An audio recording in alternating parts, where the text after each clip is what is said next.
kita semua dalam lindungan Allah Subhanahu wa Ta'ala.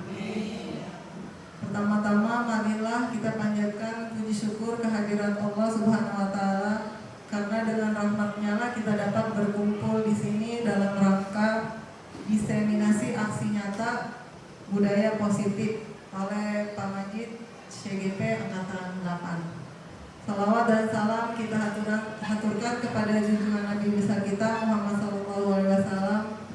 Semoga kita semua mendapatkan syafaatnya yaumil kiamah. Kita buka acara ini dengan pembacaan basmalah. Bismillahirrahmanirrahim. Selanjutnya kita dengarkan sambutan dari Ibu Kepala Sekolah. Kepada Ibu Suprihatin dipersilakan. Ya, terima kasih Bu Aini selaku pembawa acara. Yang saya hormati Bapak Ibu Guru karyawan SDN Melantang 07 Pagi. Assalamualaikum warahmatullahi wabarakatuh. Waalaikumsalam warahmatullahi wabarakatuh. Alhamdulillah wa syukurillah wa nikmatillah, hari ini kita bisa bersilaturahmi dalam rangka kegiatan CGP Bapak Abdul Majid Angkatan ke-8, yang mana dengan tujuan yaitu memenuhi tugas-tugas yang ada di CGP. Ya, kita dukung setiap kegiatan apapun, kita dukung bersama-sama, kita support untuk Pak Majid agar tetap semangat mengikuti kegiatan demi kegiatan, walaupun yang sangat menguras waktunya, karena selain memenuhi tugas-tugas yang ada di CGP, Pak Majid juga harus menjadi operator BOP BOS dan mengajar juga, ya. Untuk itu kita doakan semoga Pak Majid tetap sehat, tetap semangat, ya, pantang putus asa. Kita hanya bisa mensupport semua kegiatan yang akan dilaksanakan atau yang sudah dilaksanakan.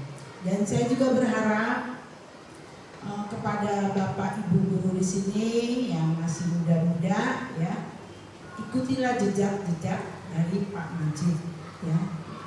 Tidak usah takut tugasnya, ya, karena di sekolah kita baru hanya baru Pak Majid aja, ya. Bu Aini sudah 2 kali gagalnya pun sama di wawancara, ya. Jadi padahal di wawancara itu sudah sesi keberapa? Mau terakhir Pak Majid? Udah mau sesi terakhir, sangat disayangkan, ya. Tapi untuk Bu Aini dan teman-teman yang lainnya, jangan putus asa, jangan merasa sulit, tidak, ya. Semua kalau dijalankan tidak sulit, ya. Kalau sulit nanti bertanya sama yang sudah pernah melaksanakan seperti Pak Majid, ya. Kita support, kita doakan semoga semuanya berjalan dengan lancar. Nah, untuk kegiatan hari ini kita berkumpul juga untuk mensupport, ya, kegiatan Pak Majid, yaitu kegiatan diseminasi aksi nyata sudah modul keempat CGP Angkatan ke-8 dengan judul budaya positif. Nanti kita dengarkan sama-sama apa yang akan disampaikan oleh Pak Majid, ya. Yang bagusnya kita ambil, ya. Yang nggak bagus jangan kita ambil. Mungkin itu aja dari Ibu. Wabillahi taufiq wal hidayah. Wassalamualaikum warahmatullahi wabarakatuh. Waalaikumsalam warahmatullahi wabarakatuh. Terima kasih kepada Ibu Supriyati. Selanjutnya pelaksanaan diseminasi oleh Pak Majid CGP Angkatan 8. Kepada Pak Majid dipersilakan.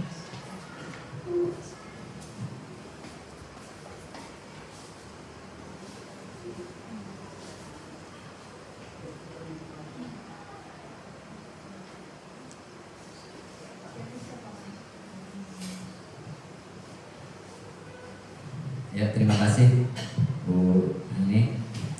Assalamualaikum warahmatullahi wabarakatuh. Alhamdulillahirabbil alamin wassalatu wassalamu ala asrofil anbiya'i wal mursalin wa ala alihi wa sahbihi ajmain. Rabbi israh li sadri wa yassir li amri wahlul 'uqdatam min lisani yafqahu qawli. Amma ba'du. Yang sama-sama kita hormati Bu Suprihatin SPD selaku Kepala Sekolah SD Rotan Mangunjul Pagi, Ibu Ayu selaku Wakil Kepala Sekolah SD Rotan Mangunjul Pagi, Bapak Ibu Dewan Guru yang berbahagia, alhamdulillah ya, pada siang hari ini kita masih diberikan begitu banyak nikmat. Salah satunya nikmat sehat walafiat, sehingga kita masih diberi kesempatan ya, berkumpul kembali di ruangan ini untuk kembali melaksanakan saya punya tugas ya dalam kegiatan CGP. Salam dan salam tak lupa pula kita sanjungkan kepada junjungan Nabi besar kita Muhammad Sallallahu Alaihi Wasallam. Mudah-mudahan kita kelak nanti mendapat syafaat di yaumul qiyamah nanti. Amin ya rabbal alamin. Baik Bapak Ibu, langsung saja ya. Saya berdiri di sini ya, bukan berarti saya paling pintar, tapi ini salah satu ya tugas saya di kegiatan guru penggerak angkatan 8. Ya, saya akan melaksanakan diseminasi aksi nyata modul 1.4, yaitu budaya positif. Mungkin dalam pikiran kita apa yang kita pikirkan ya tentang budaya positif? Apa kira-kira dalam pikiran Bapak Ibu? Ya, yang positif ya. Hal-hal yang baik, ya itu ya.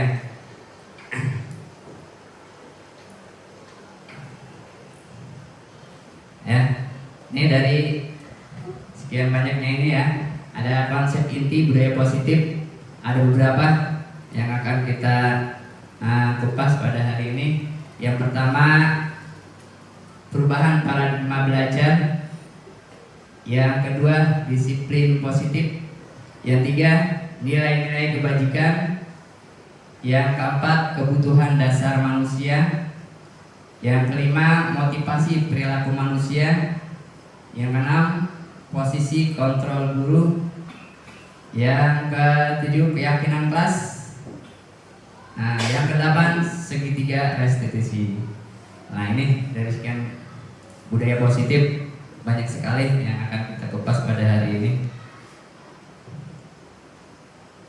Nah, yang pertama, pembelajaran dengan paradigma baru. Kita ketahui ya, sekarang kurikulum merdeka ya pasti intinya ya kita pada profil pelajar Pancasila. Ya, pembelajaran dengan paradigma baru merupakan pembelajaran yang dirancang berdasarkan prinsip pembelajaran berdiferensiasi, sehingga para peserta didik belajar sesuai kebutuhannya berdasarkan tahap perkembangan sesuai teori psikologi modern untuk mewujudkan profil pelajar Pancasila. Nah, jadi sekarang semuanya mungkin yang sudah menggunakan kurikulum merdeka ya sudah mengarah kemari ya. Nah, kita belajarnya berubah dari yang secara tradisional ya. Nah, yang manual sekarang kita harus apa? Berdiferensiasi ya, sesuai dengan kebutuhan murid.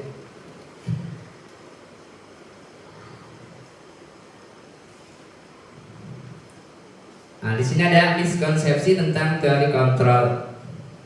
Ini ilusinya, ya, ilusinya guru kontrol manusia. Ya, ilusinya kita bisa mengontrol manusia, ya murid, ya.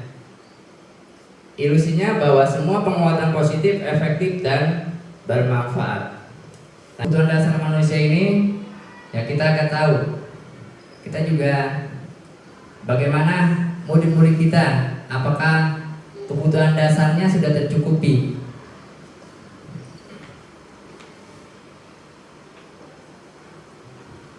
Ini ada 5 kebutuhan dasar manusia. Ya. Apakah murid-murid kita juga sudah mempunyai, ya, sudah tercukupi kebutuhannya? Yang itu yang kita perhatikan. Yang pertama, bertahan hidup. Di antaranya makanan, pakaian, tempat tinggal, keamanan, kesehatan. Kalau dari kebutuhan dasar ini ada yang belum terpenuhi, ya, dalam bertahan hidup, nah, pasti dia akan mencari dengan segala cara, atau mungkin dengan cara yang tidak baik. Makanya kita harus memperhatikan murid-murid kita. Ya, kalau belajarnya lemes, ya kita jangan langsung jangan langsung menghukum atau mengasih sanksi. Kita kasih tapi tanya dulu, ya, udah makan belum? Ya, nah itu harus kita perhatikan juga. Kebutuhan dasarnya sudah terpenuhi belum? Ya, pakaiannya, tempat tinggal, keamanan, ya, kesehatannya, atau sedang sakit. Ya, jadi kita harus tanya dulu anak murid kita kalau belajarnya, ya mungkin tidak semangat, ya, lemes. Nah itu. Yang kedua, kasih sayang dan rasa diterima. Ini kebutuhan yang kedua, rasa diterima, dipedulikan, berbagi, kerjasama, menjadi bagian dari kelompok. Nah, ini kalau kebiasaan kita di kelas, kita belajar berkelompok, ada anak satu yang mungkin dikucilkan. Nah, kita harus tahu, nah, apa penyebabnya, ya karena apa ini? Karena mungkin dia nah, kebutuhan dasar ini belum terpenuhi, kasih sayang dan rasa diterima. Nah itu, nah, kita harus cari tahu permasalahannya. Ya, ketiga, penguasaan. Di antaranya harga diri, keinginan untuk dianggap memimpin, berprestasi, diakui, didengar. Ya, yang mungkin anak-anak kita yang aktif-aktif, ya, rasa penguasaannya kebutuhan dasar penguasaannya belum belum dimiliki, ya mereka akan mencari cara, ya, dengan cara yang mungkin tidak baik, ya, untuk mendapatkan kebutuhan dasar penguasaannya ini. Bisa aja, ya, jalan-jalan, ya, mungkin lagi bisa ke temannya, pengen dihargai sama temannya. Nah itu juga kita nggak bisa langsung menghukum si anak. Kita harus tahu, nah berarti dia nah kebutuhan dasarnya belum terpenuhi untuk penguasaan. Selanjutnya, kebutuhan dasar kebebasan. Di antaranya mandiri, memiliki pilihan, mencoba hal baru, mampu mengendalikan arah dirinya. Ya, kalau anak di kelasnya nggak mau diem, kayak gitu.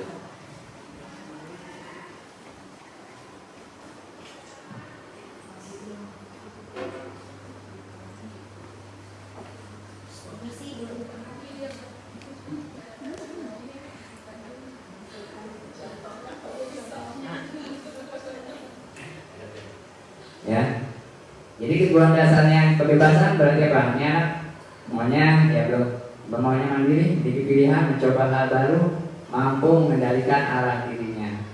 Ya, jadi kita harus tahu, ya, murid kita kalau buat kesalahan di kelas, ya kita jangan langsung menghukumnya. Kita cari dulu. Nah, mungkin dari 5 kebutuhan dasar manusia ini, mereka belum terpenuhi. Ya, dia mencari cara bagaimana kebutuhannya itu bisa terpenuhi. Ya, bisa dengan cara yang positif, bisa juga dengan cara yang negatif. Yang kelima, kesenangan. Ya, di antaranya bermain, humor, antusiasme, dan tertawa. Ya, dengan kesenangan. Jadi Berarti apa? Ya kita juga kalau ngajar di kelas diselingi juga, ya guyonan-guyonan apa-apa. Kalau kelas 1 yang bikin ya nyanyi-nyanyi, ya jangan serius-serius banget, ya karena ya anak juga perlu apa? Nah, kesenangan. Ya bisa juga kita apa? Bermain sambil belajar, begitu diisi, ya. Ya kebutuhannya semuanya terpenuhi. Nah ini ya, jadi kita tahu ya, saya juga baru tahu nih ada 5 kebutuhan dasar manusia, ya khususnya buat murid-murid kita. Ya selanjutnya motivasi perilaku manusia. Nah ini, motivasi ini ada motivasi ekstrinsik, ya, ada motivasi intrinsik. Ini yang dari luar, untuk menghindari ketidaknyamanan hukuman, untuk mendapatkan imbalan penghargaan dari orang lain. Ya mungkin kalau kita di sekolah, aturan kita masuk sekolah jam 6.30, anak-anak kita sudah hadir, ya. Tapi kita belum tahu, belum semuanya Bang. Kita belum tentu tuh anak kita udah disiplin. Bisa saja anak kita masih apa? Masih ada yang motivasinya untuk menghindari hukuman. Ada juga yang mendapatkan imbalan, ya. Kita pengennya siapa? Murid-murid kita sadar dari dalam dirinya sendiri untuk menjadi orang yang mereka inginkan dan menghargai diri sendiri dengan nilai-nilai yang mereka percaya, ya. Mungkin ya kita pengennya kayak bapak ibu gurunya, ya kan, nggak disuruh juga, ya memang udah aturan segitu. Pokoknya jam 6.30 sebelum jam itu udah hadir semuanya. Jadi semuanya ya kita inginkan anak-anak kita tujuannya kembali bukan karena hukuman, bukan karena penghargaan. Selanjutnya ini ada hukuman, konsekuensi, dan restitusi. Ya kalau kemarin-kemarin kita kenal, jadi baru ini kemarin cuma apa?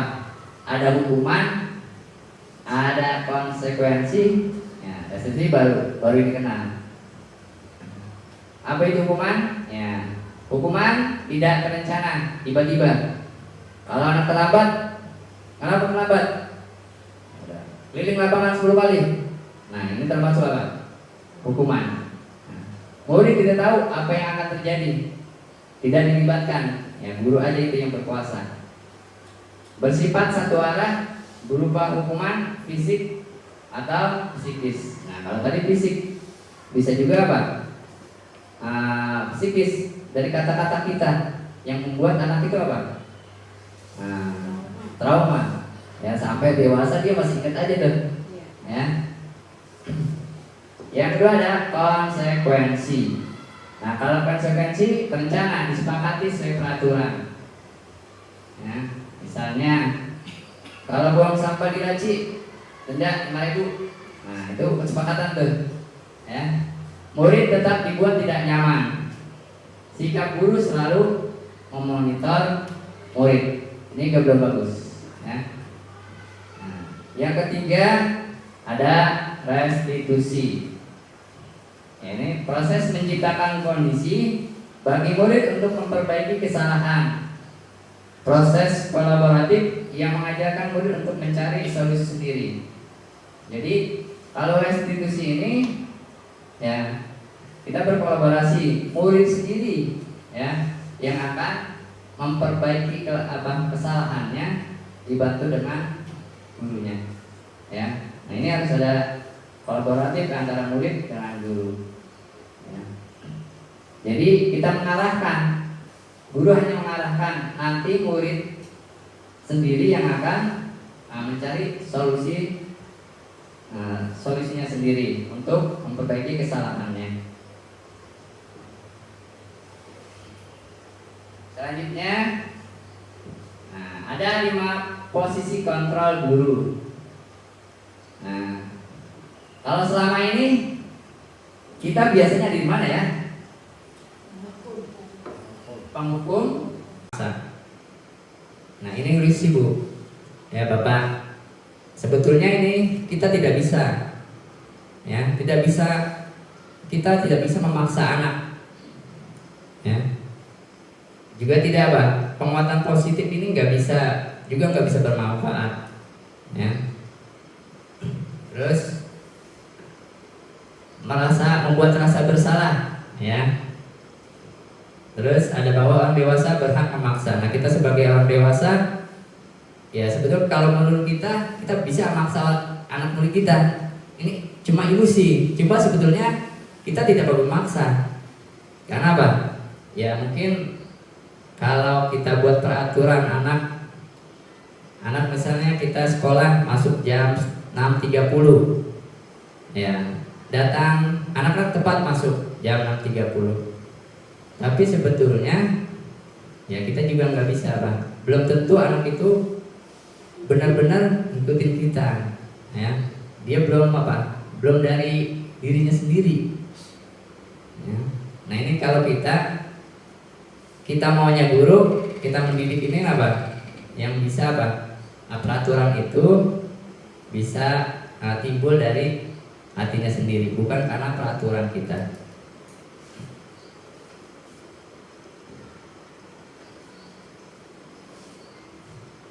Mengubah paradigma stimulus respon ke pendekatan teori kontrol. Nah kalau sekarang kita ke pendekatan teori kontrol. Ini yang lama, ya, stimulus respon kita. Realitasnya kebutuhan kita sama, ya, menurut kita. Tapi menurut teori kontrol, realitas kebutuhan kita berbeda. Kita menganggap kita sama anak murid kita. Nah pokoknya harus begini, tapi anak belum tentu dia maunya seperti kita. Nah seperti itu. Stimulus respon, semua orang melihat hal yang sama, tapi menurut teori kontrol setiap orang memiliki gambaran berbeda. Selanjutnya kita mencoba mengubah orang agar berpandangan sama dengan kita. Kita berusaha, nah kalau teori kontrolnya kita berusaha memahami pandangan orang lain tentang dunia, ya. Kita nggak bisa mengubah pandangan anak, ya biar sama kita paksa. Nah itu nggak bisa, karena orang lain punya pandangan yang berbeda. Perilaku buruk dilihat sebagai suatu kesalahan. Ya kalau sekarang anak buat kesalahan kita anggap buruk, ya. Padahal teori kontrolnya semua perilaku memiliki tujuan, ya. Jadi kita nggak bisa sekarang anak itu salah, ya, anak itu melanggar, kita nggak apa. Biasanya kita buat salah nih anak, tapi sebetulnya apa? Menurut teori kontrol, ya anak itu belum tentu salah, karena mereka memiliki tujuan masing-masing. Selanjutnya, orang lain bisa mengontrol saya, tapi menurut teori kontrol hanya Anda yang bisa mengatur diri Anda. Jadi diri kita nggak bisa dikontrol orang lain, ya. Hanya kita sendirilah yang bisa mengontrol orang lain, ya diri sendiri, ya. Kalau kita nulis secari kertas, ya secari kertas ini apa? Yang paling rahasia, ya. Lalu kita tulis, kalau kita genggam, disuruh sama orang lain, kalau kita disuruh buka, kita bersedia nggak? Nggak bersedia. Walaupun dirayu, dikasih hadiah, buka, pasti apa? Nggak mau. Nah itu apa? Itu ya. Jadi kita nggak bisa, ya diri kita lah yang bisa mengontrol diri kita sendiri. Nanti apa? Ya itu tergantung motivasi kita, ya. Bisa bukanya tergantung motivasi kita. Saya bisa mengontrol orang lain. Ya ini stimulus responnya. Ya saya bisa mengontrol orang lain. Kalau beranggapan kita saat gitu kan, saya bisa mengontrol anak saya, anak murid kita. Tapi kenyataannya apa? Menurut kontrol, Anda tidak bisa mengontrol orang lain. Ya, kita tidak bisa mengontrol murid-murid kita. Itu teori kontrolnya. Menurut stimulus respon, pemaksaan ada pada saat bujukan gagal. Ya, kalau kita ngerayu nggak bisa, anak kita apain? Kita paksa. Nah ini apa? Termasuk stimulus respon. Padahal apa? Dalam teori kontrolnya, Anda tidak bisa mengontrol orang lain. Ini yang bawahnya kolaborasi dan konsensus menciptakan pilihan-pilihan baru. Nah kita tidak bisa memaksa membujuk anak, tapi harusnya apa? Teori kontrolnya harus kita berkolaborasi dengan konsensus menciptakan pilihan baru. Ada kesepakatan antara kita dengan murid, ya. Yang terakhir ada model berpikir menang kalah. Ya kalau kita ini yang sekarang ya, menurut stimulus respon, kalau kita ke murid, kalau anak bersalah, ya pasti anak yang apa? Kalah, kita yang menang dulu deh. Nah, tapi sebetulnya apa? Menurut teori kontrol, modelnya berpikirnya menang-menang, yang nggak ada yang kalah. Kenapa? Karena di sini kita berkolaborasi dan ada kesepakatan. Nah ini ya, pendekatan teori kontrol.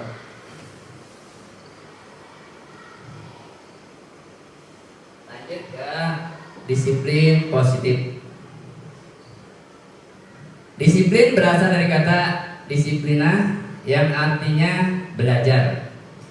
Nah, disiplin di sini mengacu pada disiplin diri yang memiliki tanggung jawab apa yang dilakukannya berdasarkan nilai-nilai yang diyakini. Disiplin positif merupakan salah satu cara penerapan disiplin yang bertujuan untuk menemukan kesadaran serta memperdayakan peserta didik tanpa imbalan penghargaan atau reward, ancaman atau hukuman. Di sini kita mau peserta didik kita apa? Disiplinnya ya timbul dari apa? Dari hatinya sendiri, kesadaran sendiri, ya bukan karena ada paksaan, penghargaan atau ancaman. Ya kita mau seperti itu, ya murid-murid kita nanti, ya kita disiplinnya bukan karena takut, ya ada ancaman, ada hukuman, tapi disiplin yang positif.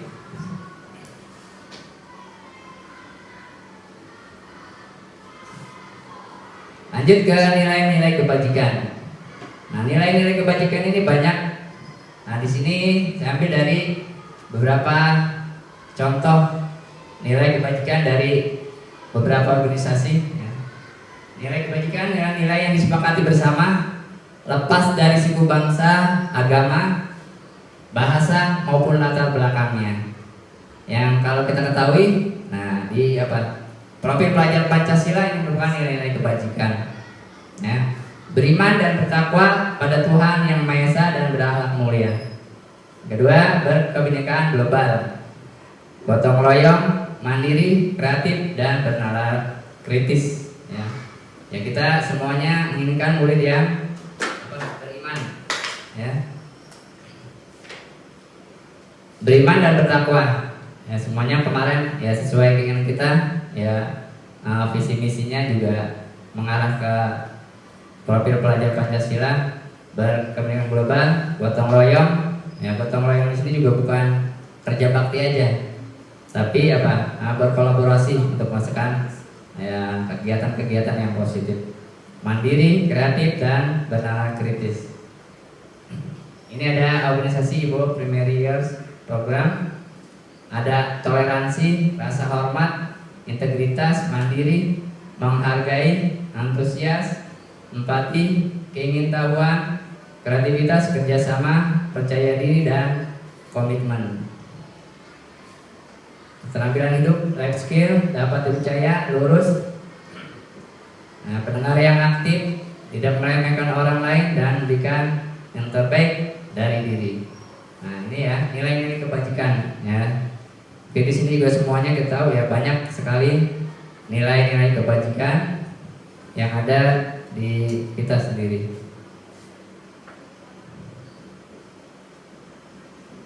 Lanjut ke kebutuhan dasar manusia. Aktif, tidak meremehkan orang lain dan memberikan yang terbaik dari diri.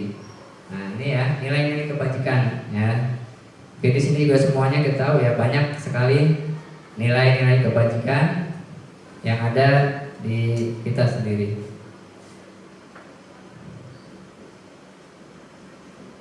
Lanjut ke kebutuhan dasar manusia. Kebutuhan dasar manusia adalah segala sesuatu yang kita lakukan untuk mendapatkan apa yang kita inginkan. Seluruh tindakan yang kita lakukan memiliki tujuan tertentu, dan semua usaha terbaik yang akan kita lakukan adalah dalam rangka agar kebutuhan dasar kita terpenuhi dengan baik.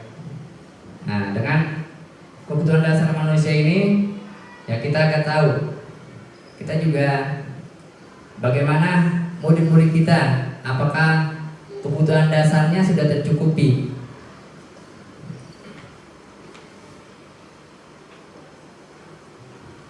Ini ada 5 kebutuhan dasar manusia. Apakah murid-murid kita juga sudah mempunyai ya, sudah tercukupi kebutuhannya? Yang itu yang kita perhatikan. Yang pertama, bertahan hidup.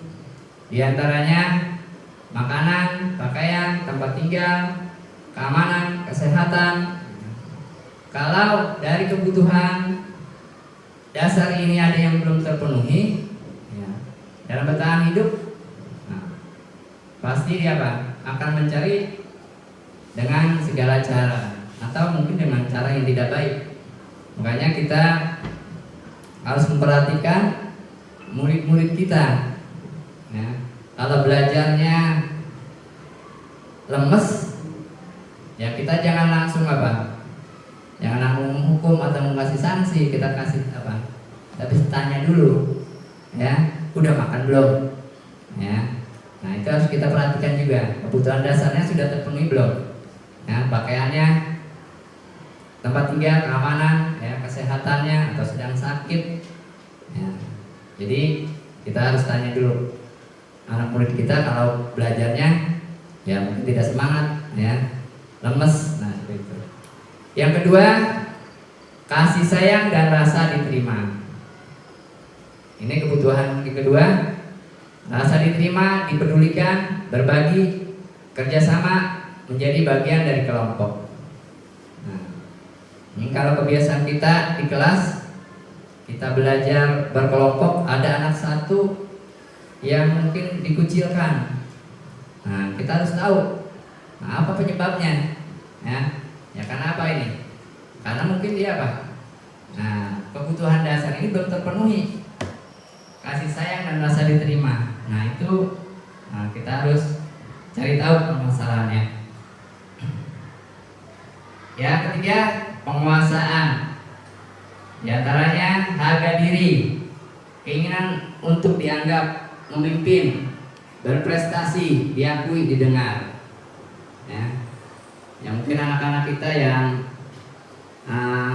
aktif-aktif, ya rasa penguasaannya kebutuhan dasar penguasaannya belum belum dimiliki, ya mereka akan mencari cara ya dengan cara yang mungkin tidak baik ya, untuk mendapatkan kebutuhan dasar penguasaannya ini. Bisa aja ya jalan-jalan ya, mungkin lagi bisa ke temannya, pengen dihargai sama temannya. Nah, itu juga kita nggak bisa langsung menghukum si anak. Kita harus tahu. Nah, berarti dia nah, kebutuhan dasarnya belum terpenuhi untuk penguasaan. Selanjutnya, kebutuhan dasar kebebasan. Di antaranya mandiri, memiliki pilihan, mencoba hal baru, mampu mengendalikan arah dirinya. Ya, kalau anak di kelasnya nggak mau diem, kayak gitu.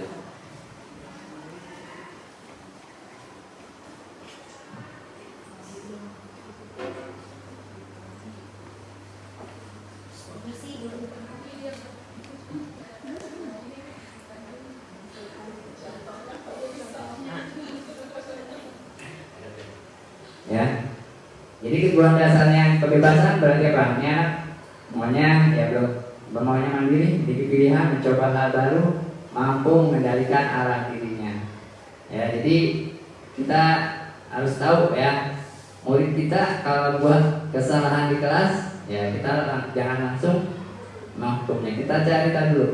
Nah, mungkin dari 5 kebutuhan dasar manusia ini, mereka belum terpenuhi. Ya, dia mencari cara bagaimana kebutuhannya itu bisa terpenuhi.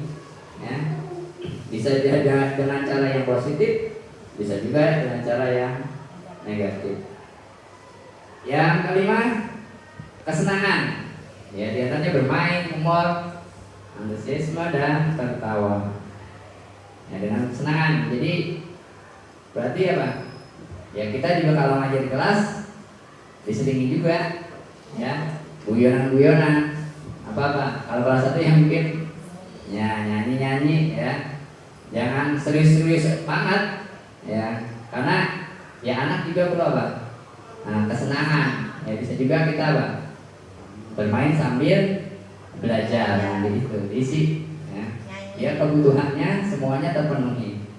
Nah, ini ya, jadi kita tahu ya, jadi baru tahu nih ada 5 kebutuhan dasar manusia, ya, khususnya buat murid-murid kita. Ya, selanjutnya motivasi perilaku manusia. Nah, ini motivasi ini ada motivasi ekstrinsik, ya, ada motivasi intrinsik. Ini yang dari luar, untuk menghindari ketidaknyamanan hukuman, untuk mendapatkan imbalan penghargaan dari orang lain. Ya, mungkin kalau kita di sekolah, aturan kita masuk sekolah jam 6.30, anak-anak kita sudah hadir, ya, tapi kita belum tahu, belum semuanya Bang. Kita belum tentu tuh anak kita udah disiplin. Bisa saja anak kita masih apa? Masih ada yang motivasinya untuk menghindari hukuman. Ada juga yang mendapatkan imbalan. Ya. Kita pengennya siapa? Murid-murid kita sadar dari dalam dirinya sendiri untuk menjadi orang yang mereka inginkan dan menghargai diri sendiri dengan nilai-nilai yang mereka percaya.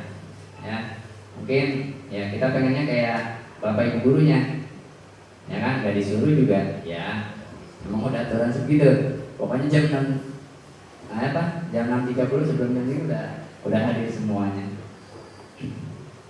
Jadi semuanya ya, kita inginkan anak-anak kita tujuannya kemari, bukan karena hukuman, bukan karena penghargaan. Selanjutnya, ini ada hukuman, konsekuensi, dan restitusi. Ya, kalau kemarin-kemarin kita kenal, jadi baru ini. Kemarin-kemarin kenalnya cuma apa? Ada hukuman, ada konsekuensi, ya, restitusi baru dikenal. Apa itu hukuman? Ya, hukuman tidak terencana, tiba-tiba. Kalau anak terlambat, kenapa terlambat? Keliling lapangan 10 kali. Nah, ini termasuk apa? Hukuman. Murid tidak tahu apa yang akan terjadi, tidak dilibatkan, ya, guru aja itu yang berkuasa. Bersifat satu arah, berupa hukuman fisik atau psikis. Nah, kalau tadi fisik, bisa juga apa? Psikis, dari kata-kata kita yang membuat anak itu apa? Trauma. Ya, sampai dewasa dia masih ingat aja tuh, ya. Yang kedua ada konsekuensi. Nah, kalau konsekuensi terencana, disepakati sesuai peraturan. Ya, misalnya kalau buang sampah di laci, denda 5.000. Nah, itu kesepakatan tuh. Ya. Murid tetap dibuat tidak nyaman. Sikap guru selalu memonitor murid. Ini belum bagus. Ya. Yang ketiga ada restitusi. Ya, ini proses menciptakan kondisi bagi murid untuk memperbaiki kesalahan. Proses kolaboratif yang mengajarkan murid untuk mencari solusi sendiri.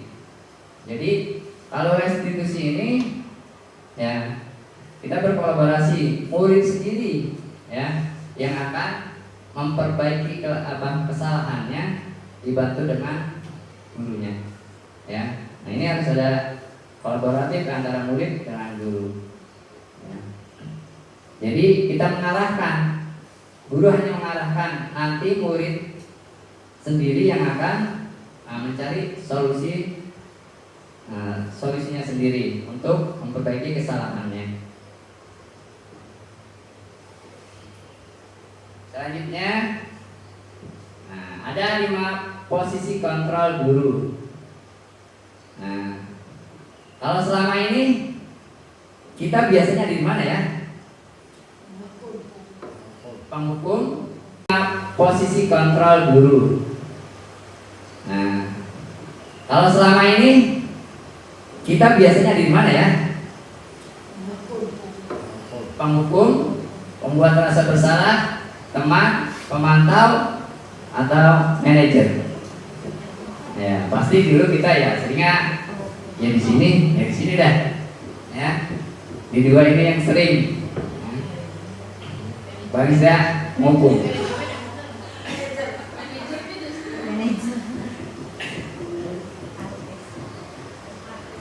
Ini contoh penerapan 5 posisi kontrol guru. Kasusnya, siswa tidak memakai atribut lengkap saat upacara bendera. Nah, ini omongannya ya, omongannya. Hormat pada bendera selama 1 jam. Nah, berarti kita sebagai apa? Sebagai penghukum. Kita sering kayak gini kan? Yang kedua, berapa kali Bapak harus memberitahu kamu selalu saja mengecewakan ibu Bapak. Ini berarti apa? Ya, membuat merasa bersalah. Nah, ini pakai kata-kata aja.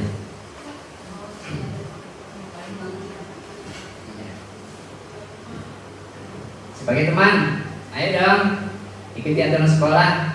Tolong bantu ibu bapak ya sekali ini. Ya sudah, tidak apa-apa. Lain kali jangan sampai buat seperti ini lagi ya. Nah, dadapnya saya nih, cincai aja teman-teman ini. Ya. Kalau sebagai pemantau, kamu sudah melanggar peraturan sekolah. Kamu tahu konsekuensinya. Setelah upacara kamu beratributnya berkooperasi. Jangan diulang lagi ya. Nah, ini sebagai pemantau. Ya, yang terakhir, ya manajer. Kalau manajer, ya ini kalimatnya, apa kamu tahu kesalahanmu? Kira-kira bagaimana kamu memperbaiki kesalahan kamu? Nah, jadi apa? Ya, mencari berkolaborasi. Bagaimana guru nanyakan sebenarnya Pak untuk memperbaiki kesalahannya, bukan menghukumnya. Nah, ini posisi yang ideal ya untuk kita seorang guru.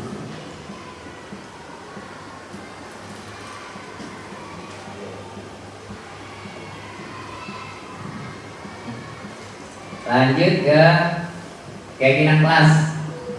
Mengapa keyakinan kelas? Mengapa bukan peraturan kelas?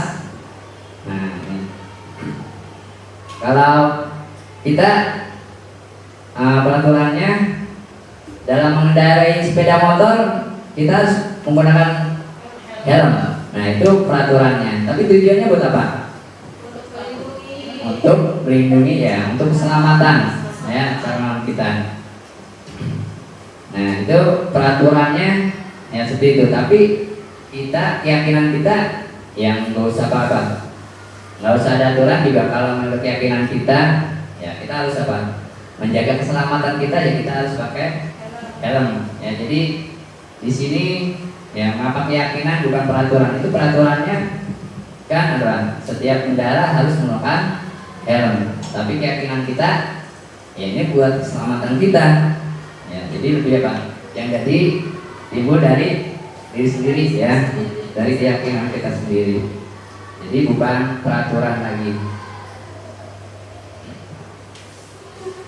Pembentukan keyakinan kelas ini bersifat abstrak, berupa pernyataan universal. Tadi keyakinan tadi ya, dibuat dalam pernyataan positif. Jadi tidak ada kata-kata yang tidak boleh, dilarang. Nah itu, dihilangkan kata-kata itu. Sedikit saja agar mudah diingat. Jadi jangan panjang-panjang. Sesuai dengan kondisi kelas dan sekolah sehingga mudah diterapkan. Sesuai kondisi kelas kita, semua warga sekolah atau kelas dilibatkan saat membuat keyakinan kelas. Ya, karena sudah ya semua ya. Jadi semua dilibatkan. Ya, murid-murid kita, bukan kita yang membuat, tapi murid kita. Selanjutnya, segitiga restitusi. Segitiga restitusi adalah suatu proses dialog yang dijalankan oleh guru agar dapat menghasilkan murid yang mandiri dan bertanggung jawab. Ini ada 3 langkahnya, ya. Ada segitiga. Pertama, menstabilkan identitas. Yang kedua, validasi tindakan yang salah. Yang ketiganya, menanyakan keyakinan. Ini ada segitiga. Ya, ini ada 3 tahapan juga. Ya. Jadi saya juga baru mencoba. Ya, kita insya Allah ke depan ya sedikit-sedikit kita akan laksanakan segitiga restitusi ini. Menurut saya Pak, ya kalau kita jalankan mungkin kita nggak stres guru, ya. Ada kesalahan anak, ya nggak selalu nggak selalu emosi, ya nggak darah tinggi kita insya Allah nih. Karena apa? Ada caranya, ya. Udah ada obatnya. Nah ini kalau cara menyelesaikannya, ya dengan segitiga restitusi. Cara yang pertama yaitu menstabilkan identitas. Ya, berdasarkan prinsip membuat kesalahan adalah bagian dari proses pembelajaran. Ini kalimat-kalimatnya, cara kita menstabilkan identitas kepada anak. Ya, berbuat salah itu wajar. Ya, pertama tuh. Terus kedua, tidak ada manusia yang sempurna. Ibu bapak juga pernah melakukan itu. Ibu bapak tidak mau mencari siapa yang salah, tapi ibu bapak ingin mencari solusi dari permasalahan ini. Kamu berhak merasa begitu. Nah ini kalimat-kalimat ya untuk menstabilkan identitas ya. Jadi kalau ada anak yang berbuat salah, ya jadi kita panggil, ya. Enggak kita hukum di depan teman-temannya, tapi kita panggil, kita berbicara, ya. Yang kedua, validasi tindakan yang salah. Berdasarkan prinsip setiap perilaku berupaya memenuhi suatu kebutuhan tertentu. Ini validasi tindakan yang salah, ya. Kalimatnya diantaranya, kamu pasti punya alasan mengapa melakukan hal itu. Padahal kamu bisa melakukan yang lebih buruk dari itu ya. Kamu patut bangga karena telah melindungi sesuatu yang penting buatmu. Kamu melakukannya karena mempertahankan sesuatu yang penting bagimu. Nah ini ya, validasi tindakan yang salah ya. Jadi kita dipandu ya, memang ya sedikit-sedikit ya, nggak langsung kita bisa merubahnya. Kita perlu latihan.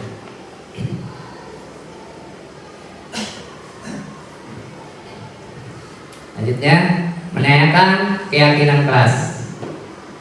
Berdasarkan prinsip teori kontrol bahwa pada dasarnya kita termotivasi secara intrinsik. Nah, yang keyakinan kalimatnya diantaranya apa keyakinan kelas kita. Nah, ini dibalik. Jadi dari awal kita harus sudah punya kesepakatan. Nah, keyakinan kelas itu. Jadi nanti kalau anak itu salah, kita salahnya di mana, melanggarnya di mana. Jadi di awal kita harus sudah buat keyakinan keras kita. Ya. Jadi nanti ditanyakan tuh, keyakinan mana yang kamu udah langgar, nilai-nilai apa yang telah disepakati bersama. Nah, ya. Seperti apa gambaran sebuah kelas yang ideal menurut kamu, ya. Kamu yang menjadi orang yang seperti apa? Nah ini ya, ini kalimatnya untuk menanyakan keyakinan, ya. Jadi ada langkahnya cuma 3 ya, segitiga restitusi. Nah dari langkah-langkah itu ya, jadi setiap kegiatan ya, setiap ada kesalahan anak ya, mudah-mudahan solusinya ini ya, kita coba. Saya juga baru cuma praktek ini aja, belum sesungguhnya belum dipanggil ya, cuma teori. Nah ini kemarin kedengaran nggak suaranya ya?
Ya ini contoh ya, penerapan segitiga restitusi. Ada 2, yang cewek sama yang cowok.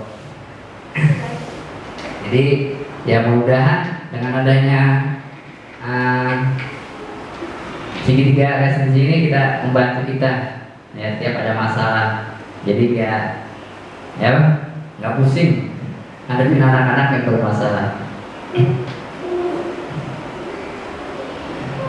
Ya selesai. Penutup, dalam penerapan program disiplin positif, hendaknya guru memiliki standar kepribadian profesional dan sosial yang baik, di mana guru mampu merefleksi dirinya dalam posisi kontrol saat ini. Bagaimana perjalanan dirinya sebagai imam, manajer yang menuntun murid-muridnya menjadi insan yang mandiri, merdeka, dan bertanggung jawab.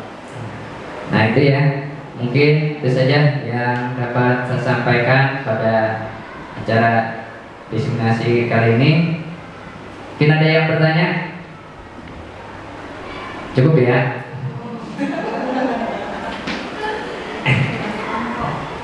Ya mungkin ya perlu ingat ya, posisi kontrol kita rubah ya dari kemarin kebiasaan kita sebagai penghukum dan buat merasa bersalah, ya sedikit-sedikit kita rubah ke posisi yang ideal, yaitu sebagai manajer ya. Insya Allah ke depan kita semuanya berubah ya. Memang berubahnya sedikit-sedikit, nggak bisa langsung, karena ya namanya kita menghadapi anak ya. Nah berubahnya ya karena kita beda hidup berbeda mati, yang langsung sekaligus kita rubah. Ya itu saja yang dapat saya sampaikan, kurang lebihnya mohon maaf dan terima kasih atas waktunya. Nah, saya akhiri, wabillahi taufiq wal hidayah. Assalamualaikum warahmatullahi wabarakatuh. Waalaikumsalam warahmatullahi wabarakatuh. Ya, terima kasih Pak Haji. Ke warung beli sikat gigi. Sekalian membeli roti. Terima kasih Pak Haji sudah berbagi kepada teman kita satu hati. Assalamualaikum warahmatullahi wabarakatuh. Waalaikumsalam warahmatullahi wabarakatuh.